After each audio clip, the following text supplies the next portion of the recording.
வலைத்தளங்களில் ஆபாச காட்சிகளை நீக்க கோரி தமிழக வாழ்வுரிமை மகளிரணி சார்பாக கையில் விளக்கமாறுடன் ஆபாச புகைப்படங்களை ஏந்தி புதுக்கோட்டை சைபர் கிரைம் அலுவலகத்தில் புகார் மனு கொடுத்துள்ளனர். பப்ஜி விளையாட்டில் ஆபாசமாக பேசி வீடியோ வெளியிட்டதற்காக பப்ஜி மகனை போலீசார் கைது செய்து கடந்த 2021ஆம் ஆண்டு ஜூலை மாதம் சிறையில் அடைத்தனர்.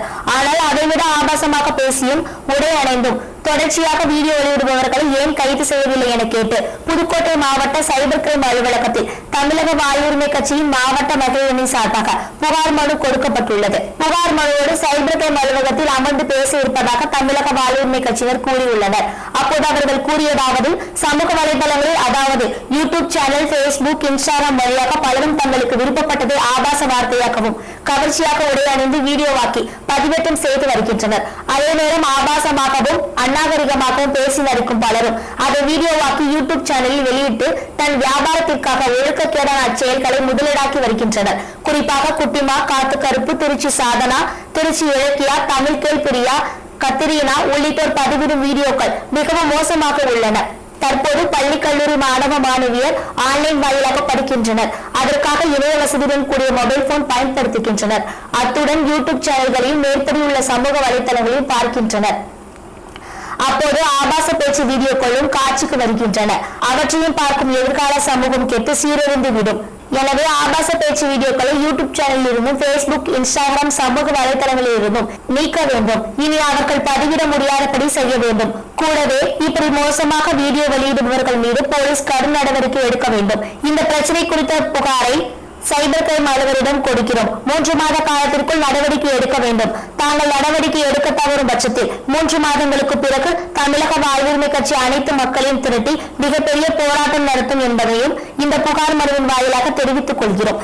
இந்நிகழ்வில் மாவட்ட மகளிரணி செயலாளர் புவனேஸ்வரி தலைமையில் மாவட்ட மகளிரணி தலைவி ராஜேஸ்வரி முன்னிலையிலும் நடைபெற்றது. சிறப்பு அழைப்பாளராக புதுக்கோட்டை மாவட்ட செயலாளர் நியாஸ் அவர்களும், மாநில பொறுப்பாளர்கள் அண்ணன் தனசேகரன், முகமது, கனி மற்றும் மாநகர செயலாளர்கள் கிழக்கு SK ராஜா, மாநகர செயலாளர் மேற்கு ஈஸ்வரன், கலையரசன் ஜீனா, ME கமருத்தீன், பிரகாஷ், தீபக், அஷாருதீன், செந்தில் சுல்தான், காஜா மைதீன் அவர்கள் கலந்து கொண்டனர். மேலும் மாநில மாவட்ட முக்கிய நிர்வாகிகள் கலந்து கொண்டனர்.